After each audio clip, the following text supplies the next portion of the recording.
Well, hello everyone, and welcome in once again to Dick and Constance Borghi exposing the Watchtower right here on the Six Screens Telenetwork. Boy, I'll tell you what, we are really seeing some good activity tonight. Lots of people coming in. I think it's because of the convention. We had that Still Alive in 2025 convention up here in Boston. It really got a big buzz on the internet. So I think a lot of people are coming in because of that. But of course, we're going to bring Dick and Constance on. They were at the convention. So let's bring them on right now and say hello to them. And add them to the stage. There they are. There we are. Hold on one second. Having trouble. Okay, Dick, can you hear me all right? Hey, just fine. All right, good. Just some issues here. All right, fine and dandy. Well, looking forward to what you have to say, and glad you made it on today. I see you got your T-shirts on; they're looking good. Absolutely. And so I'll cut you loose. I'm here if you need me. You got it, Rick. Thank you so much. Thank you, Rick. And thank you, everybody, for tuning in to the Connie and Rich show. We're absolutely delighted to have you. And I want to open with just telling you we had a wonderful phone call yesterday to Rick's dad. Oh, yes. 102 years old. Yeah. He sounded real strong, very, very bright man. He said, "Oh, I remember you. You stayed at my house 10 years ago, 15 years ago." I said, "That's right, Warren. I stayed overnight at your house." But like father, like son, Rick seems to do amazing things all the time, especially on Six Screens. I don't know how he does it, how he can do this whole program, from August 1st to the 3rd, this convention. Sorry, folks, I'm kind of losing my voice for some reason. And how he can do that whole convention and the very next day go to work. I mean, me and Connie, we were in bed for the next 3 days. Yeah, the jet lag. Yeah, jet lag or whatever. And the excitement of it all. Yep. It was very exciting for us. And one of the things that I took away from it is that I had a friend that I shared a room with when I was in the Marine Corps, and he had won a Silver Star for gallantry in combat. And he told me the only time he was really scared is when he ran out of bullets. Oh, in the Marine Corps, we call them rounds, but ran out of bullets, and he just had to lie there and couldn't fight back. And he was really, really scared. The reason I bring this up is a lot that's hearing my voice in the audience has been really, really hurt by the Watchtower and disfellowshipping and wasting their whole life in it. Once you start fighting back, you're going to feel really great about yourself. I've been on Six Screens since the inception. And every time that I finish a program, boy, I feel awful good about myself. I really do. Before I met Rick, I was ashamed of myself. I was suicidal. Sorry, folks, allergies or something. And once you start fighting back, first of all, it starts with listening to Six Screens or these other wonderful programs on YouTube. And you get the fact that this is a cult. It doesn't give a damn about you personally or the people in it. It only cares about making money and covering up child pornography, CSA, and all that crap that they do. It's a really horrific organization.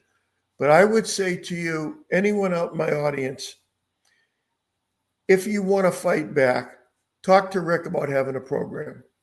Maybe every other week or once a month or something like that, where you can do your due diligence, tell your story, and I'll guarantee you, you're going to feel better about yourself and what you experienced in the Watchtower. Alrighty, star six, if anybody wants to comment on anything that they saw or heard at the convention that stood out in your mind. Did anything just click for you when you were listening to the program? August 1st, 2nd, and 3rd. Star 6 and tell us about it. First of all, I'd like to say we really enjoyed meeting all the people. Stefan made it all the way out from Chicago. Wow, that was incredible. Nadine and Anne Marie came from California. Joe and Fran came from New York. Gary Cox came from Florida. I mean, it was really special, wasn't it, Rich? Yeah. Just the people that we met, like at dinner time or early in the morning at breakfast. To me, that was a real highlight. There were a lot of people there to be able to, that we could just really connect with, that we had never met in person. It just expanded, our ex-JW community of family. It was really wonderful. I was able to have a nice breakfast with Brother Springmeyer. Oh yeah, Fritz. Yeah. And Barbara Anderson, of course. Yeah. And of course, Scott and Nadine. What wonderful people they are. We had never met them. They were on the Sunday show. Rick took us all around a tour of Boston. We saw the Plymouth Rock Constitution, a replica of the real thing, Constitution, and a replica of the Mayflower. And we went to, Rick took us to the Lexington Concord battlegrounds, which was famous during the Revolutionary War. Yeah. So we had that. Yeah. It's very fun to see Boston. I'm a California girl, so it was really nice to see Boston, see the area. Yeah, it was really, and the weather was perfect, wasn't it, Rich? Yeah, I think one of the most exciting parts for me was to give Rick an award for all the hard work he's done for 20 years. Yes. The money that man has spent. Yes. The time, personal time, answering phones, emails, letters, telephones. Telephone rings at the Ferrin home constantly. I know anytime I get a telemarketer, boy, I go bananas. I'm yelling at him and, leave me alone. Yeah. Rick has a lot of Hey, Dick, we're just coming on there. I just want to speak up here for a second. We're having a little trouble. We can hear you, but it's cutting in and out a little bit. Is that just a regular phone mic you're talking into, right? No, we're on the laptop, but Rick, when we were listening to Anne Marie's show, that came through as well. The sound would come and go. So we're on the laptop. Okay. And all I right. have the volume. We can get. I have the volume all the way up. We can get away with it. It's just a little choppy for some reason. I'm not. Yeah, the volume is good. It's just it's a little choppy. Certain words get cut out, but it's not too bad. But we'll just let it go with that. Let me just see if I can make an adjustment here on your microphone. I might be able to do it from here. Let me take a look here. Let me see. Yeah. Edit band. Okay, go edit mic setting. Give me 1 second. Let's see if I can edit. I'm going to bring you up a little bit here. Hold on. When we were listening to let's try that. Let's try that.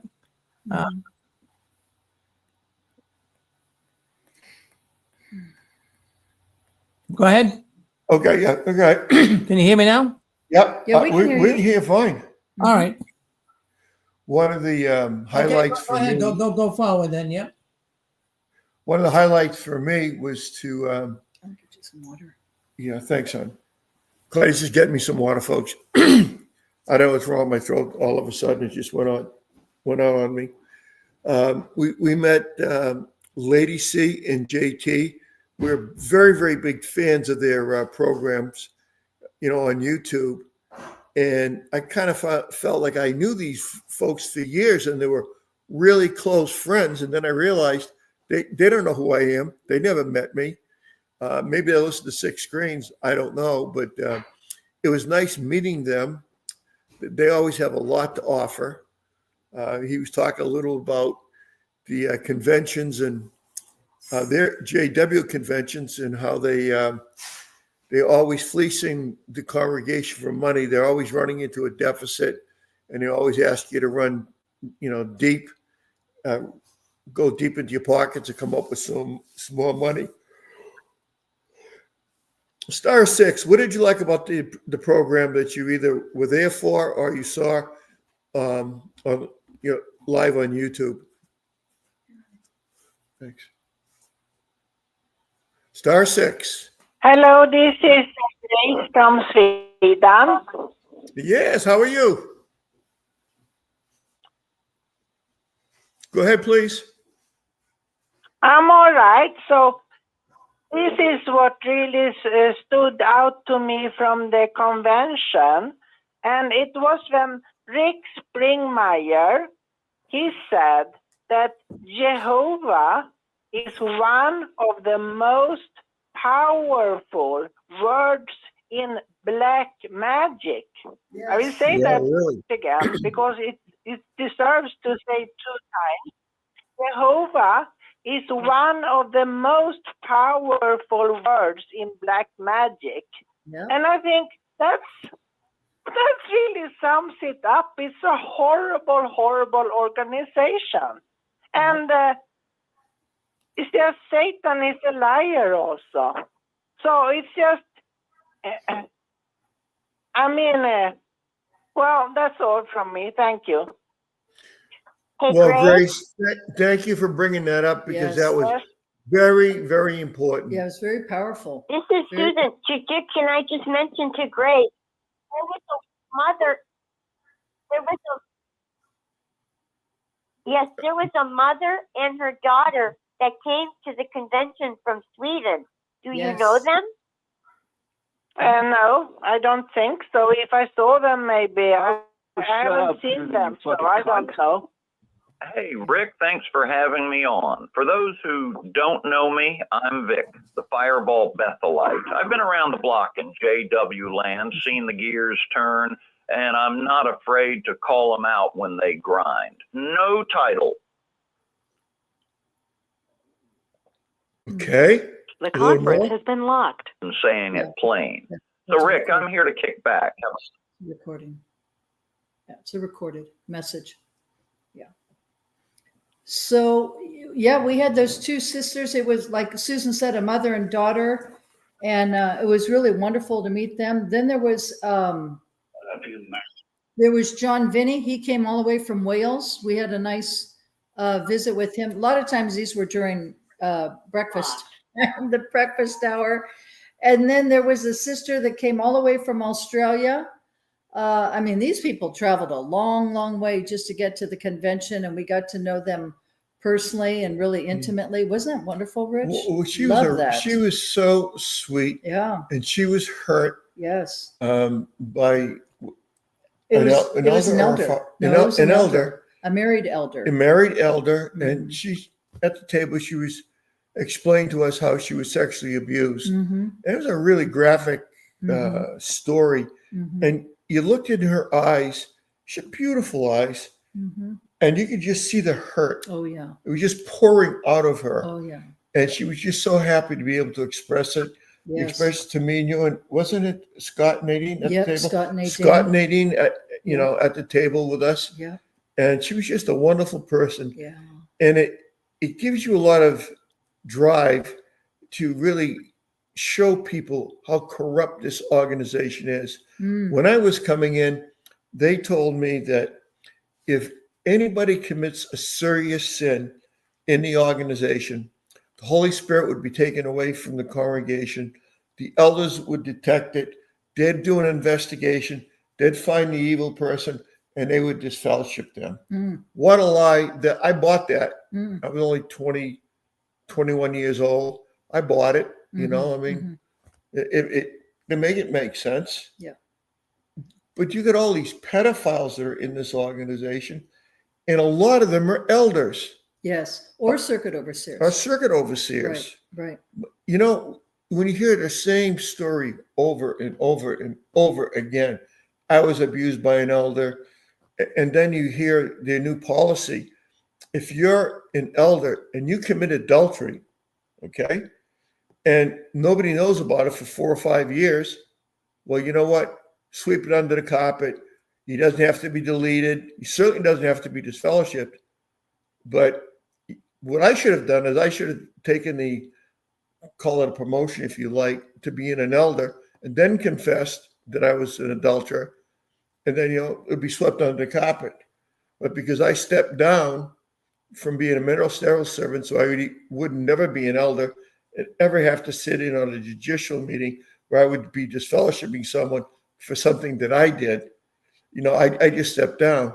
So when I confessed my sin, boom, you're disfellowshipped because I stepped down.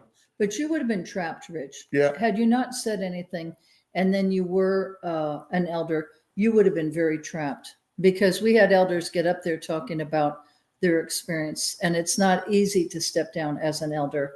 Why is that? Because the congregation has so many responsibilities. The more elders they have, then they can disperse it among themselves to be able to delegate all the responsibilities. And the fewer elders that they have, then those elders that are in the congregation, have a heavier workload.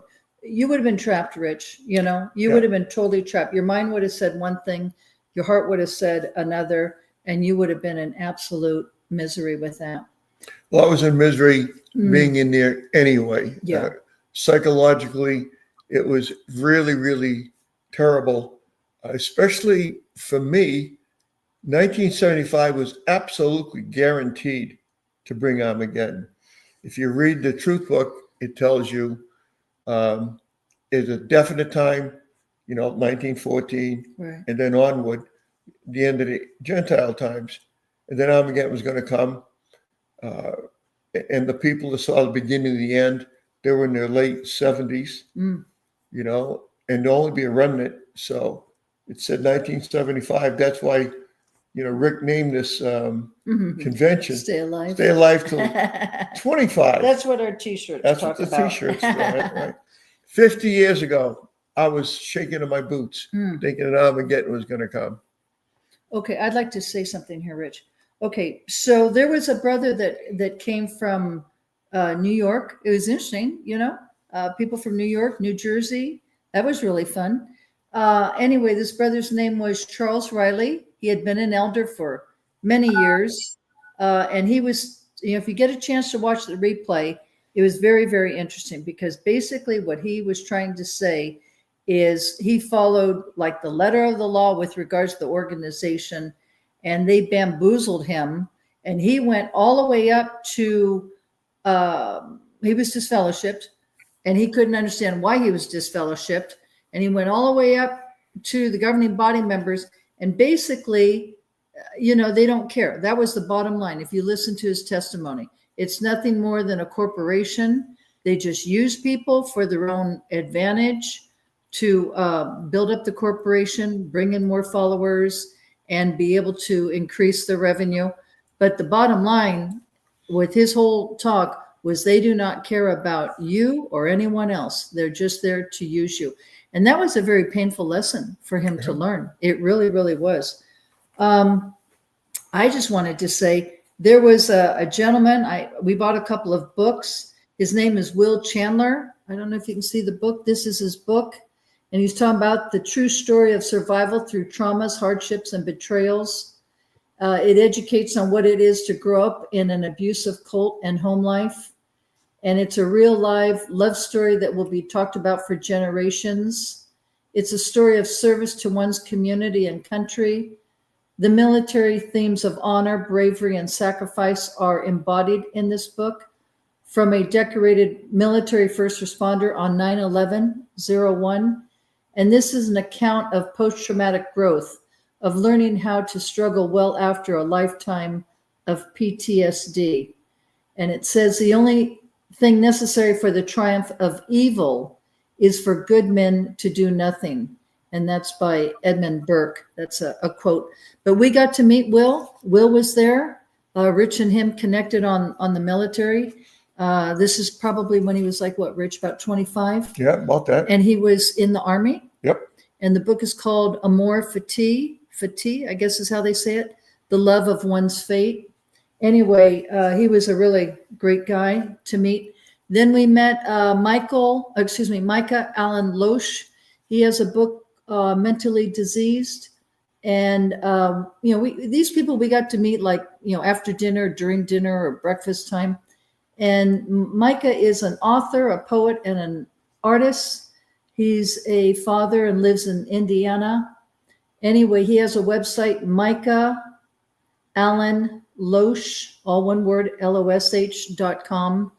And boy, did he go through a lot, didn't he, Rich? Mhm. He He went did. through a lot with his testimony. You could tell once he got up there, he was really, really having a very difficult time emotionally. But there were some stories. Romy got up there. I was crying through hers and others. I mean, that's just who I am. But I had forgotten that Romy had been sexually abused over 100 times, over 100 times. And so these people got up there and were giving their testimony and just, pouring out, from their heart to share their story. And this, I have to share this book with you guys. You might want to check this out. This is on Amazon. Let's see, Scott Walton, who's on the Sunday show, he shared this, he was one of the last speakers. It's called The Subtle Power of Spiritual Abuse, Recognizing and Escaping Spiritual Manipulation and False Spiritual Authority Within the Church. Isn't that something? And it's by David Johnson and Jeff Van Vonderen. This is about $16, and you can get it on Amazon. And it is an excellent, excellent book because we all have been very traumatized with the spiritual abuse of Watchtower. It's just talking about the power of spiritual abuse of many, many cults and religions.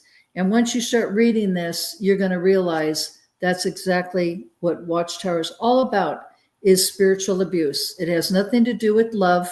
It's all about power, the status of the governing body members or district overseers or circuit overseers or elders. It's all about their position and their power and how they use it as an authoritarian rule. It's just a position. It doesn't mean that they are teaching the truth, because they're not. And I was just scanning through this book this morning before the show, and it's very, very accurate about Watchtower. If you really want to heal, buy this book on Amazon. Okay, we don't have anything to do with it. We're just here to try to love on you and to help you to heal. And so you have to do some research. It's only $15.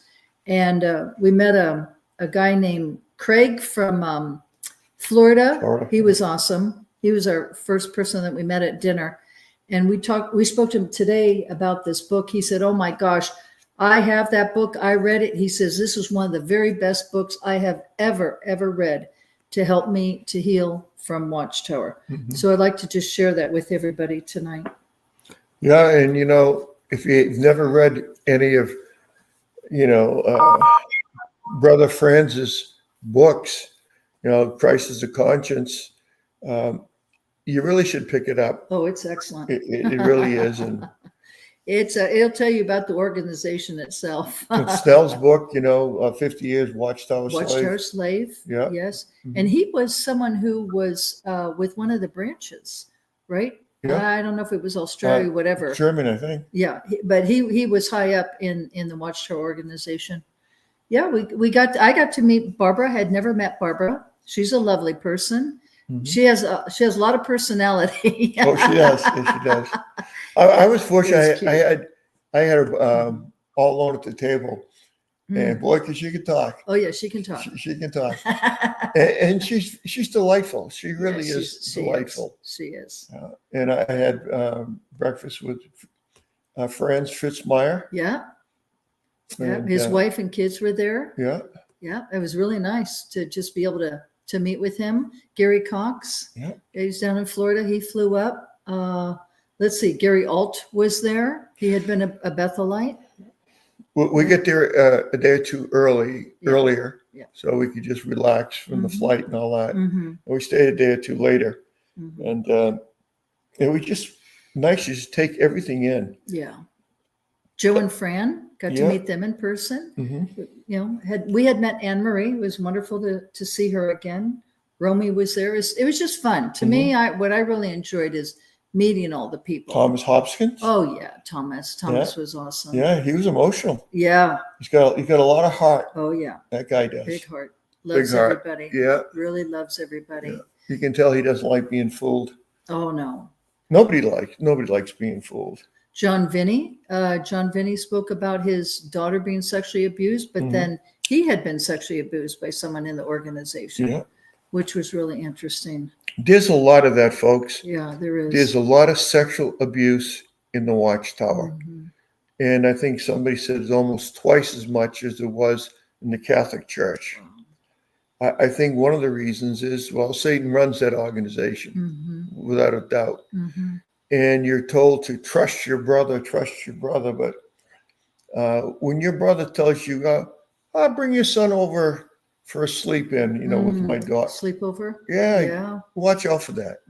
Be very, don't allow that. Or a brother volunteers to babysit while you're out in service. Yes. Something like that. Mhm. Find any, well, he's a brother. See, that's the problem. Yeah, that is a big problem. The groomers, what they do is they build your trust. They build your trust, and once they know that you can trust them, then all the inhibitions are down, and that's when the child gets abused. And not only that, there's been so much financial abuse in the Watchtower. Oh yeah. I've said it over the years. I had a brother-in-law wanted to borrow $40,000 to start a business, and I was going to join that business. I got a car out of it. It was a $13,000 car. And he just, instead of taking the money and putting it into the business, he went out and bought a house with it and threw a bankruptcy on top of me and tripled my mortgage. He had 2 mortgages. Yeah, 2 plus mortgages. a family. Yeah. So the lesson that you learn with this is just because they're a JW doesn't mean they're honest. Yeah, don't let your guard down. Okay. Oh my God. Especially when it comes to money. Especially, anytime you hear something from the Watchtower, any of the governing bodies, they are professional liars. Mhm. And the greatest liar of all times is Satan the devil. Mhm. That's who's the greatest liar. And they're inspired by him. Anytime they said Jehovah wants you to know, Jehovah's trusting us with a dress code or something, it's a lie. It's a lie. Satan appears as an angel of light. Well, if you want to believe that Jehovah, the name Jehovah, is associated with black magic, and that was deep in the occult, well, when they say Jehovah God, oh yeah, is inspiring us to say this or that. Yes. Well, it's probably true. It's probably true because Jehovah is Satan. Yeah. Well, Fritz brought that out, and he also explained about the occult. I've said this before, which was, we might have new listeners, but both my grandparents on my mom's side, so my maternal grandparents, were both very, very heavily involved in the Masons. My grandfather, I don't know how high up he went because I never got to meet them. They had passed before I was born, but they were, really, really involved in it. It's on their graves. So my grandfather was a Mason, very proud of it, came from Ireland, which, is the lineage. A lot of Irish people are very proud to be Masons. And my grandmother, who was his wife, she was an Eastern Star. So that's the woman's version of the Masons. And when you look at the symbol for the Eastern Star, it's the pentagram. It's the pentagram with the circle. It's the pentagram, which is satanic. And, if you ever go on YouTube which is fascinating, you go on YouTube and watch these videos of either Freemasons or Eastern Star, as far as the women are concerned, they walk in and they bow down to this altar, and that altar is Lucifer. So they're very, very satanic. I remember asking my mom about her parents, and I said, well, what are the Freemasons? Is it a religion? Oh, no, it's just like a group. It's like a fraternity. It's just a club. Well, see, it's not. It's a lot more than that. And the reason why that's so critical for us to understand is because Watchtower's involved. And like Anne Marie was saying, when she was growing up in San Francisco, they had their meetings at the Masonic Temple in San Francisco. So it was very, very interesting. I would like to just say this, Rich. Fritz, he has studied the Illuminati and all that, and he has a few books that are on Amazon. Anyway, he was a very nice guy to meet with. And he had said Russell was through one of the bloodlines, the 13 bloodlines of the Illuminati, But this was very interesting, Rich, that we have to share, is that the Illuminati is going to get rid of Jehovah's Witnesses and also The Mormons. and the Mormons. They're going to dissolve them. I think they had a purpose at one time to use the witnesses. Armageddon. Remember he said that? Yeah, they want to destroy nationalism Yes. for a one world government. Right. That's what they wanted. So the Illuminati used the Jehovah's Witnesses to be able to accomplish that. And the Masons too. The Masons are all involved with that. You remember Stephen Lett with his pinky ring, the Mason pinky ring? Yeah. All the other governing body members saw that ring. How could they miss it? Yeah, They sat at a table with that guy day after day, That's year after year. Yeah. It's a Masonic thing. It's a Masonic symbol. And reincarnated, we did a program 5 or 6 months ago Yeah. on who are the Masons and what do they believe and so forth. If you can search the archives and pick that up, you can learn a lot if you don't know a lot about them right now. But they're Secret society. it's a very secret society. Yep. Yeah. Watchtower is secret. Watchtower is secret. They never tell you about their finances. No. They don't want to release their database. They're not what's the word I'm trying to think? They're not open. They're not open at all. Yeah. They're not transparent. That's the word. So they're very secretive. Yeah. Go ahead, star 6. Go ahead, please. Got it? Yes. Hello. Hi, Stephen, just saying hello. Hi, Hello. Stephen. And Hello. you had asked, hello, hugs and kisses all around. You had asked about what we enjoyed. I think it was Dick actually, who asked what we enjoyed about the convention. And I enjoyed that same brief experience. I enjoyed all of it, to be honest. But that same brief experience from that one brother that was basically, I think J.R. Brown told him that he had been railroaded out. And the reason why is because someone that I've known since the age of 5 in this organization, who doesn't speak to me anymore because I am not a part of it, but he was disfellowship, and he was out for 18 years. And he wasn't disfellowship for a disfellowshipping offense as we know it. And this is why I tell people all the time, you can be disfellowship for anything in Watchtower. But in any event, he was out for 18 years. And he did kind of what that brother knew. Now, we're from the Midwest. We're not in New York. We don't know governing body members and stuff like that firsthand. But he wrote to the society. In fact, he showed me the letters. And the letters that he wrote, if you just spread them out single page, they were an inch thick of individual letters that he sent to the society on his wrongful disfellowshipping. Never received one response, not one. And then he would go to circuit assemblies. I think we still had district back in those days. And after the circuit assembly, district assembly was over, he would go to get a circuit overseer in the district, many of which he knew personally because he was a general contractor and he'd be in on all those quick builds. So you get to know, he's all over the state now building Kingdom Halls. So they knew him. They recognized him. He had a fine reputation. And they all said, you know what? I'm calling Bethel. I'm going to get XYZ person on the phone. I'm going to get to the bottom of this. I'm going to get you reinstated.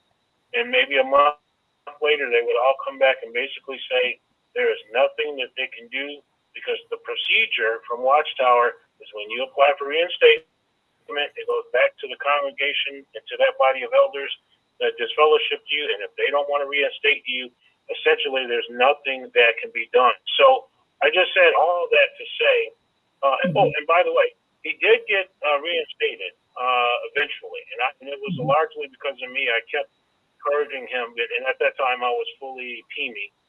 I kept encouraging him to try for his reinstatement. So if it wasn't for me, he'd probably be out. We'd probably be still friends. But he wound up at a Kingdom Hall where the elder body was essentially all either brothers, fleshly brothers, or brothers-in-law. The whole body. And there were a lot of single sisters there. The single sisters were going to the elders' wives. Many of them they were related to. They were either cousins or actual sisters, saying, hey, what's going on with this guy? He goes to all the meetings. He's clean cut. Back when clean cut actually meant you were spiritual, not that it matters now. And, he's sitting there and he looks fine. for 2 years. Why can't he be reinstated? And they kept hounding the elders. The elders eventually went to him, and he said, listen, I'm not even going to bother putting my reinstatement letter in because it's just going to be rejected. I've been through this so many times in the 18 years I've tried to get back. I'm just not even going to try. I'm not even going to get my hopes up.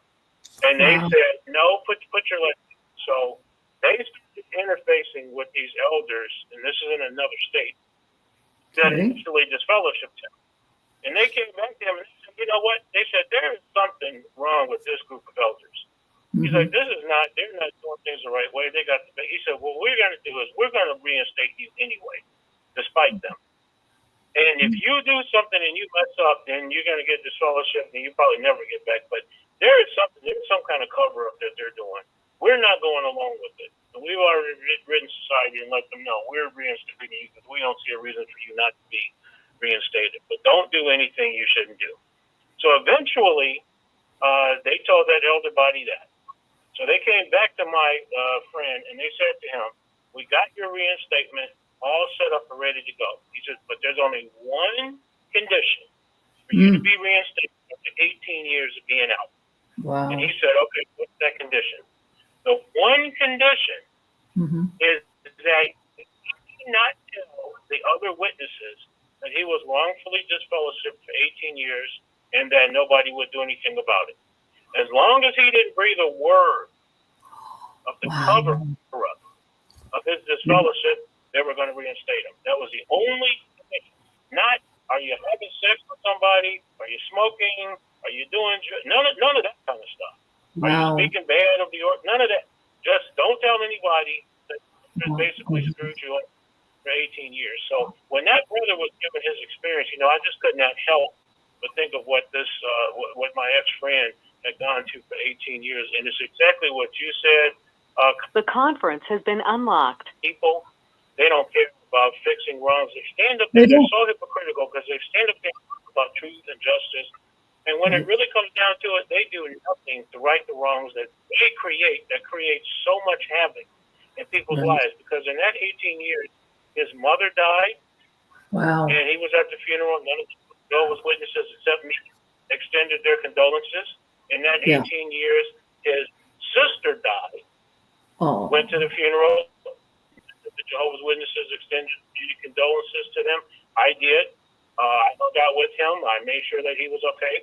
And, big disfellowship in that state, if you care about that community, and you go through all of that essentially for no reason, and you can only come back because you don't talk about it. That really shows you the nature of this organization. And so I was just so proud to see how he just didn't accept that. He fought that all the way to the end. And then when they threatened him with disfellowship, he told him, well, I'm never going to stop.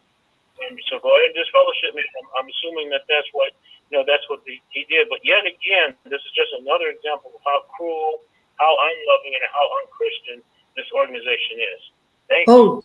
Totally. Excellent comment, Stefan, as always. I was going to say, just a few things. It goes to show that it's really nothing more than a corporation, and it's the body of elders. Now, we have learned that, right? We've learned that from Joe D'Ardario. It's the politics that's involved with the body of elders that's in your congregation. That's number one. Number two, you realize that there is no love, there is no justice, there is no grace, and there certainly is no mercy when it comes to disfellowshipping, shaming, and destroying a person's life. And the other thing is they really don't care about any of us. They really, really don't. And the fourth point I'd like to bring out, that's why the organization, when a person is disfellowshipped or disassociated, just say disfellowshipped, they don't want anyone in the congregation speaking to you. Why? Well, because in this case, just take this example you have, Stefan, you were saying, they don't want, meaning the body of elders, the organization, governing body, they don't want anyone in the organization to know that the elders really goofed up on disfellowshipping that individual wrongly.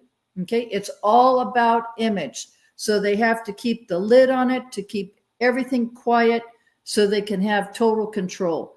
That's what's so beautiful about this conference that we went to, and also 6 Screens, because Watchtower wants to manipulate and control everybody so that their dirty deeds are never exposed. But there's a lot of danger, and the internet is really, and this show and the conference is really exposing Watchtower for who they really are. It's not about love. It never has been. There is no grace and mercy, period. There has nothing to do with God. If you're going to be looking for God and having a relationship with him, you will never find it in this cult. You will never. Absolutely will not find it. You think of poor Larry John Wayne. Yeah. He used to be on 6 Screens, had his own program. And he told the audience, all right, he committed immorality. Okay, it happens. I know it happens. And he was disfellowshipped for 3.5 years. Right. And they probably would have kept him in disfellowship for 10 years till some of the sisters in the congregation started saying, when are you going to put this guy's going to all the meetings? When are you going to reinstate him? Right. And his father, don't forget, his father was an elder. I don't know if his father was an elder in that congregation or not, but his father definitely was an elder. But can you imagine growing up in the cult of Jehovah's Witnesses? Yeah. And it's the 70s, and you're believing that Armageddon's going to come in 75. Yeah. You've been a good witness. You've done everything you're supposed to do, but you slipped up. You had sex with someone you shouldn't have had sex with, unfortunately. And then you're thinking, Armageddon's coming. And for that 1 week moment when you slipped and you had sex with someone you shouldn't, now you want to get reinstated because Armageddon's coming and you don't want to lose everlasting life. Right. Think of the anxiety that this congregation put this young man into. Yeah. Look, I want to be reinstated. I want to be reinstated. Armageddon's coming in 75. People start drinking. Or committing suicide. A suicide, Or even during COVID. Remember when there was COVID for 2 years? Absolutely. They were not reinstating anyone in those 2 years. And people that really believed still the beliefs of Watchtower, they were panicking, and the elders, and it starts from the governing body, okay, on down, says, no, we're not reinstating anyone. Friends, this is what it is. It's all spiritual abuse, okay? It has nothing to do with God. It never did. Has nothing to do with Christianity or the Bible. And unfortunately, especially when someone's been born and raised in, they don't have any other, I'll call it, platform to be able to compare it with. Like happened to both be born and raised Catholic before we were JWs. So there was something to compare Watchtower, and you could think outside the box. But when people are born in, they're so indoctrinated. That's all they know. And it is very, very difficult for them because they're trying to be so loyal. They're trying to please Jehovah. They want to make it into the new system, or if it's the heavenly hope, they think they're going to go to heaven. But the point is that, they feel that obedience, loyalty, okay, that is all spiritual abuse. It's spiritual abuse because, God came, is all about grace and mercy. Yes, go ahead, please. Go ahead. It's Craig from Florida. Hey, Craig. Hi, Craig. And I just want to tell you that, hey, the book that you're emphasizing, we spoke earlier today, that is one of the best books I ever read in my entire life. Yep.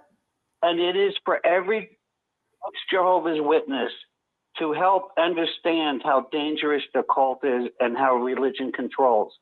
And I just want to add on to your last comments on how legalistic the organization is to wrongdoing. My favorite parable of Jesus is the prodigal son, where the father ran out to meet the son that had wasted his life, wasted his money on hookers, and pissed his money away. And the other example was the woman that committed adultery, and the Pharisees wanted to stone her. Jesus said, who of you who has not sinned, throw the first stone? And he told the lady, just go and sin no more. Far, far, far from the way Jehovah's Witnesses handle wrongdoing. There is no grace, no mercy, no compassion. And I just want to say, my last comment is, you're asking people what was their takeaway, what Yes. did they enjoy about the convention, and I'm going to answer that with one word: everything. Oh, Well, That's sweet. thank you for that. And you talk about the woman that was about to be stoned, and Yeah. Jesus stepped in. They took that out of their New World Translation Bible. Yeah. You can't find it anymore right. because they don't want to show mercy. Someone like for me, I went up to the elder and said, I committed adultery. Right? I confessed it. I didn't get caught, nothing like that. And I was disfellowship, and they humiliate you when they do it. Well, they do that on announce purpose. it from the platform. Yeah. And my two boys look up at me and they're with tears in their eyes. It's horrible. It's just a horrible organization. And you can tell it's run by Satan, the devil. Yeah. And Craig, it was such a pleasure to meet you. You were the first person that Well, we met. not only that, but not When we only came downstairs to have dinner. that, Yes. though, Yeah. Speaking of dinner, thank you. Oh, it was so fun to meet you. It really was. Yeah. Are you still there, Craig? Are you still there? Maybe I not. guess not. Yeah. Anyway, thank you so much for your comment. That was really 207. 270. 270. Go ahead. You're on with us. 270. 270. You're on with us. Go ahead. Mhm. 978. Go ahead. Okay. 270. Hello. Yes, hi. I just wanted to say everything about that convention was so informative. Yeah.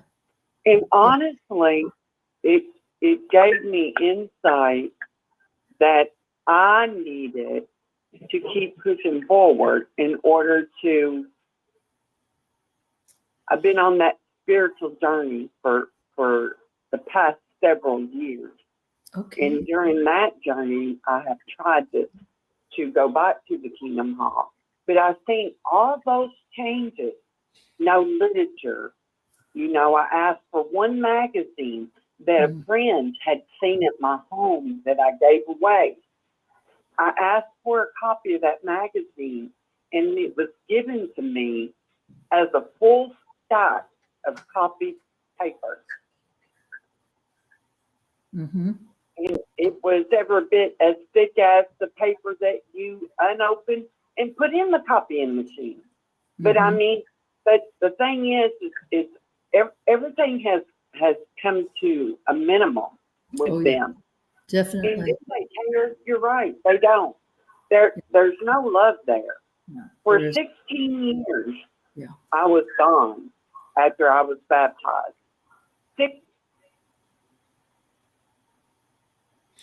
You've broken up, sister. Rick, do we lose her? I think we might have lost her. Yeah. We'll see if she comes back again. Yeah. Hopefully. Go ahead. 248. You're on with us. 248. Go ahead. Hello. Hi, everybody. Hi there. Hello. Yep. Yes, I just wanted to make a comment. First of all, I seen the convention. It was very, very informative. I really enjoyed Barbara Anderson and the two gentlemen. Yeah. The inside information regarding Bethel. Yeah. Very, very informative. What I wanted to say was I've been born into the organization, and I was this fellowship much longer than I was in. And to give you a little story about my situation, that they really don't have any spiritual guidance. You know how they tell you that? No. Joe will reveal things to them if you're doing something wrong. Well, Right. I proved that to be incorrect because when I was in fellowship, I committed fornication twice. Didn't tell anyone. Didn't tell a soul. Went to my meetings, went out in field service. No one revealed anything to them at all.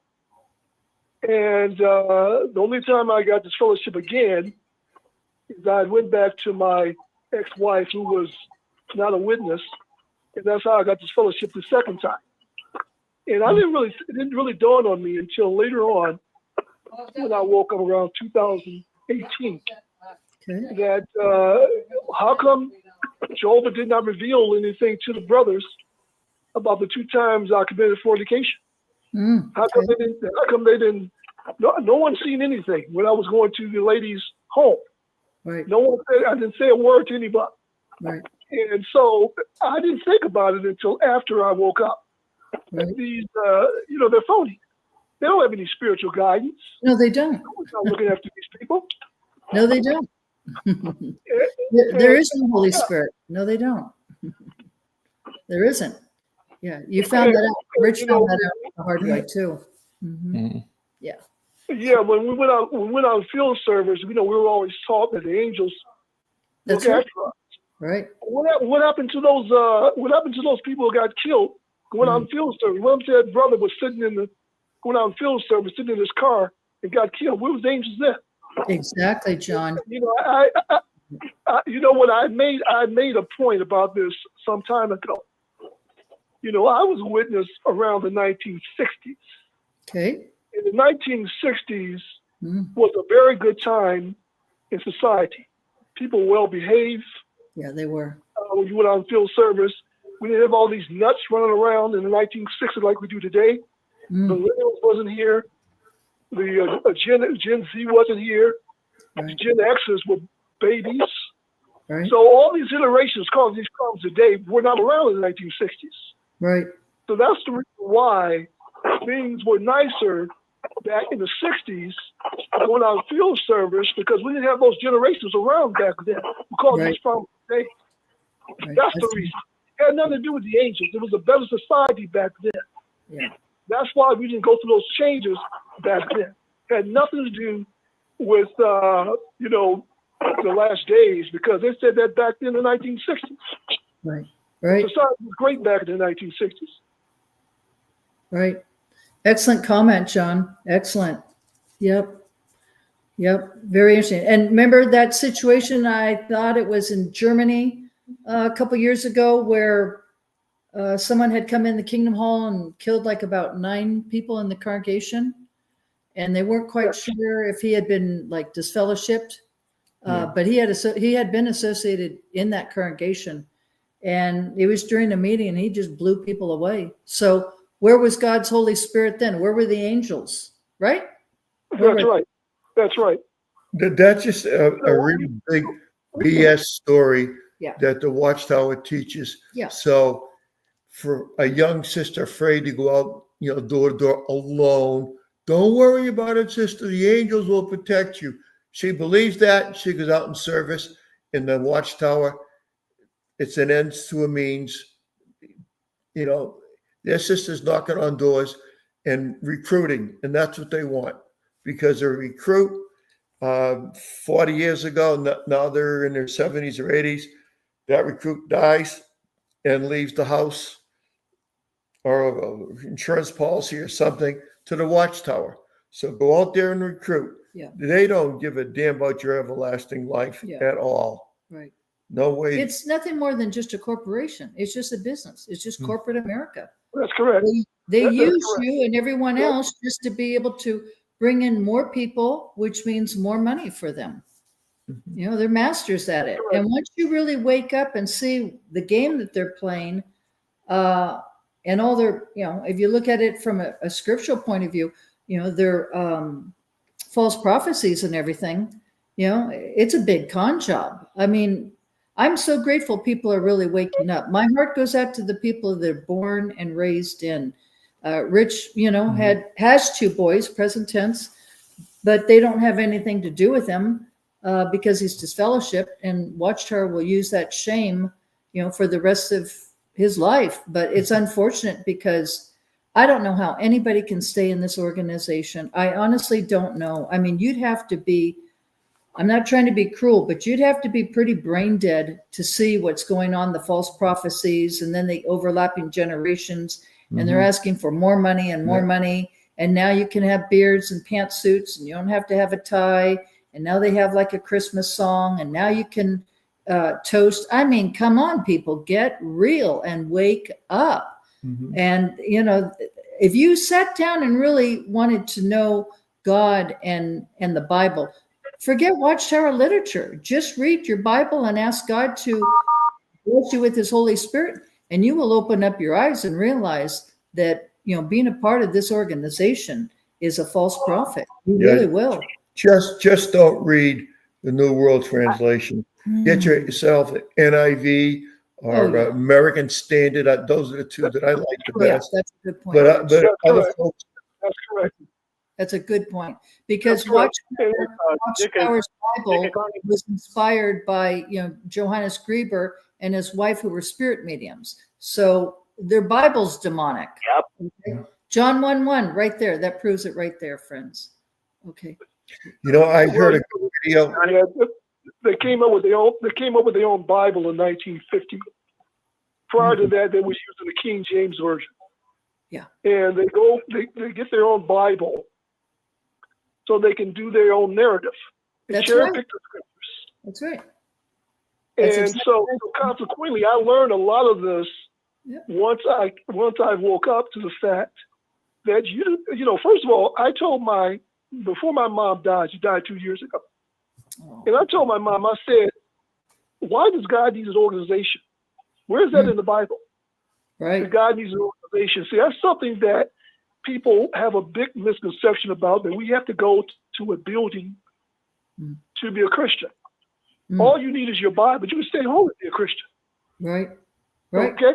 So I learned that once I woke up, that this concept of being a part of an organization, that you have to be a part of something to be a Christian, is a false narrative. And that's, I think, the biggest problem with a lot of individuals. And this is why they get stuck in that mindset. Yeah. And that's why I told my mom, I said, where is it written that God needs an organization? He doesn't need an organization. Jesus doesn't say we need an organization. So the whole premise is a false premise. Right. Right. And unfortunately, Watchtower, as time has gone on, I came in 72, and then I left in 83. I started studying in 71, got baptized in 72, left in 83. I disassociated myself. But I could see, after 75, that was false. That was all fake. But I could see how the organization was like worshiping the governing body members. And it's even more so today. It's even more so today, John. And so these people, when I say these people, I'm talking about JWs, they're not worshiping God through Jesus Christ. They're worshiping the governing body. That's right. And you'd have to be blind not to see that, because it's in all of their JW broadcasting.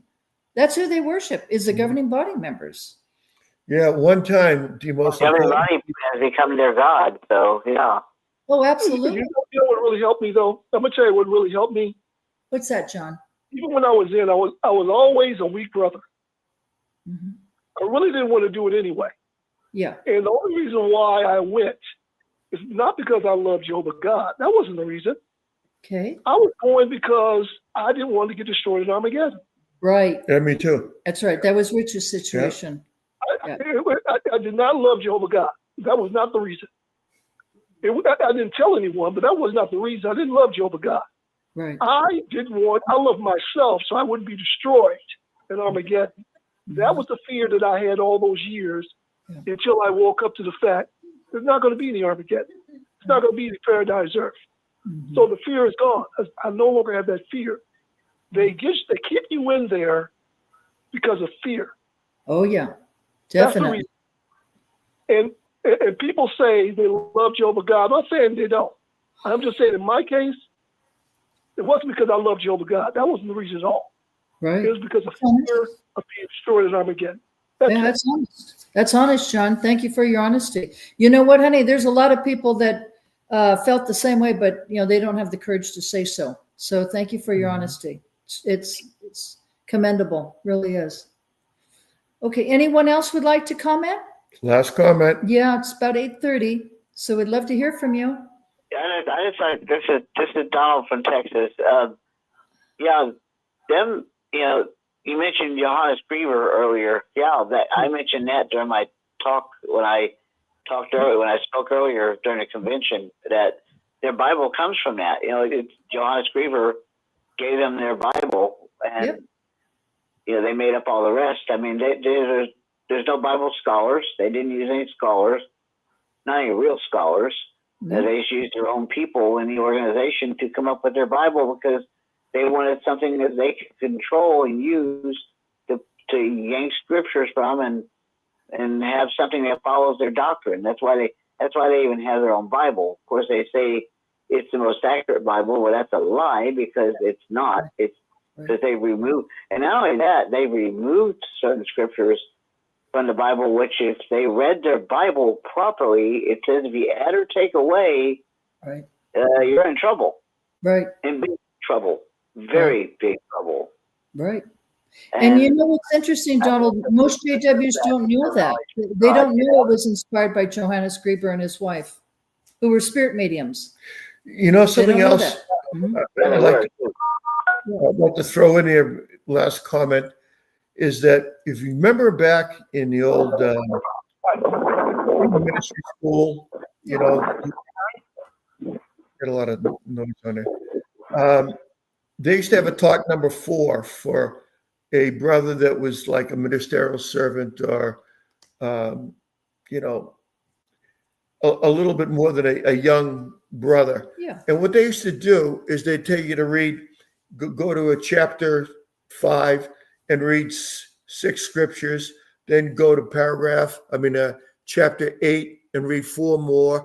And, you know, they'd skip around so you didn't get the full meaning. They're cherry picking. Yeah. And so you believe, as a Jehovah's Witness, that you're studying the Bible. You're going from Genesis to Revelations, you know, in 2 years with your congregation. Well, you're not, because the real good stuff they're skipping over. Yeah.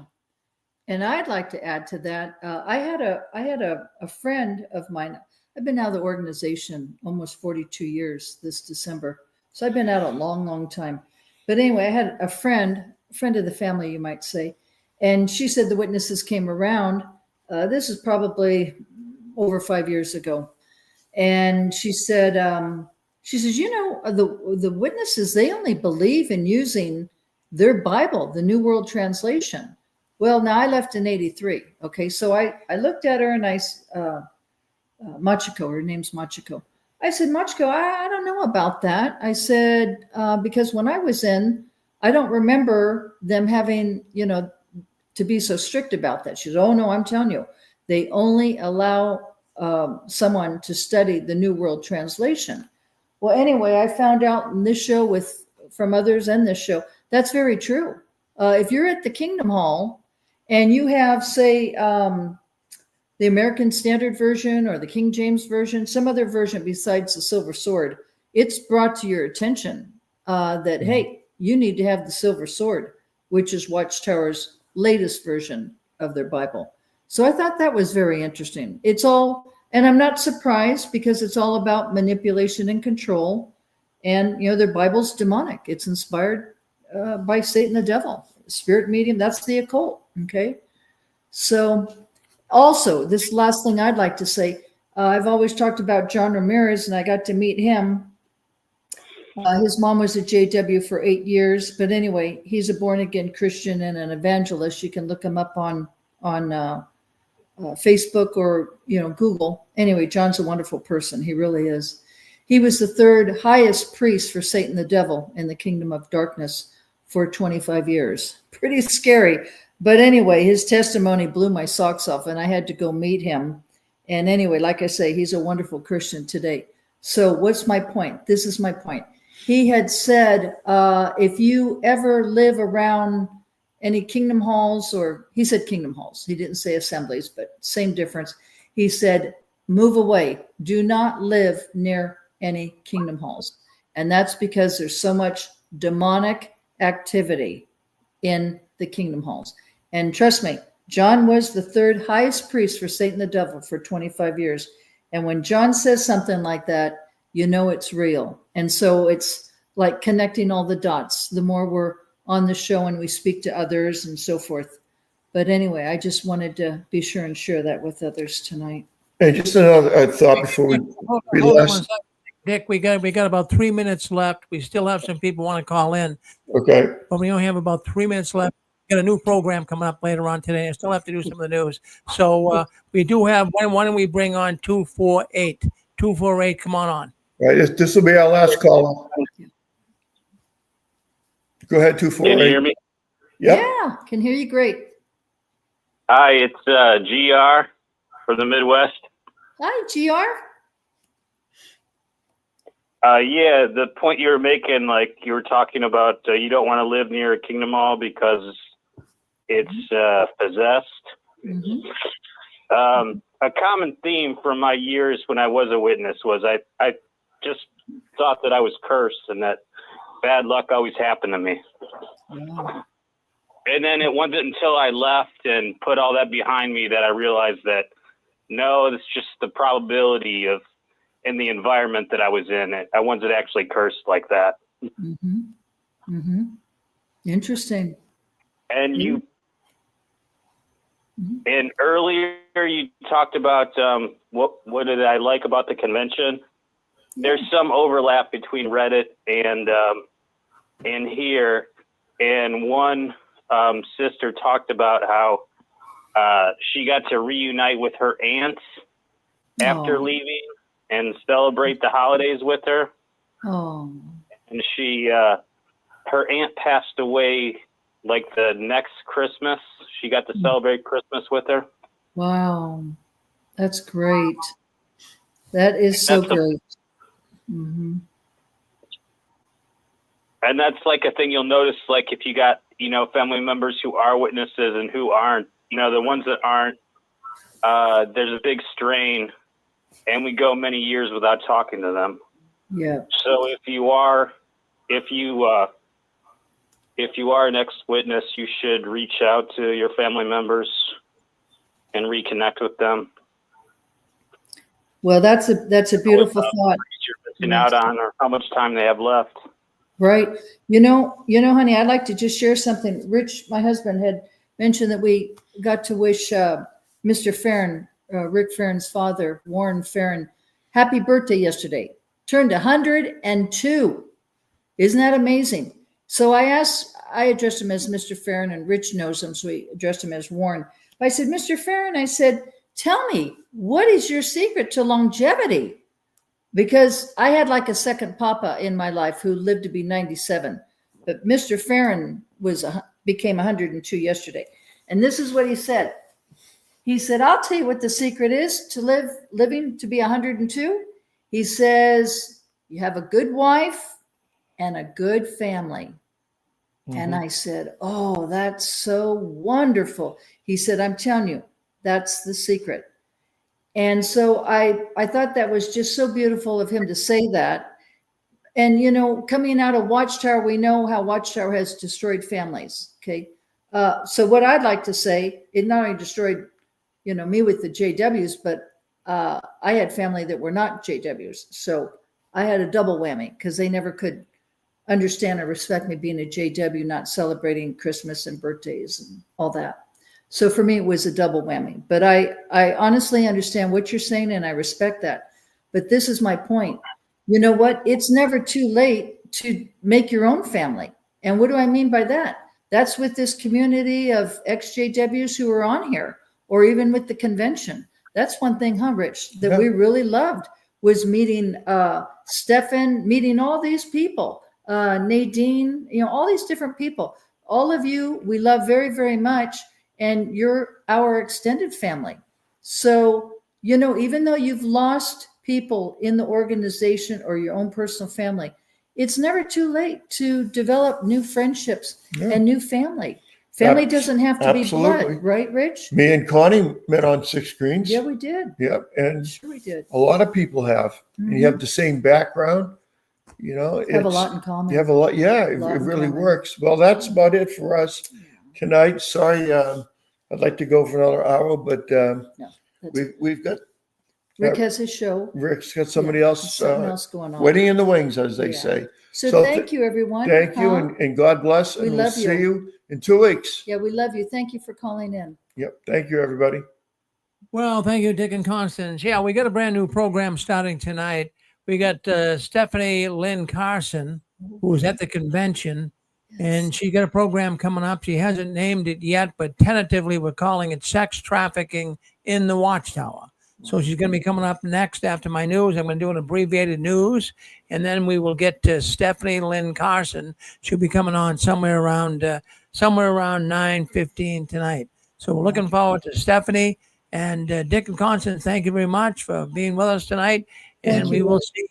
We'll see you in 2 weeks. So we'll end this program right here. Stay with us for JW World News. Thank you. Thank you, dear.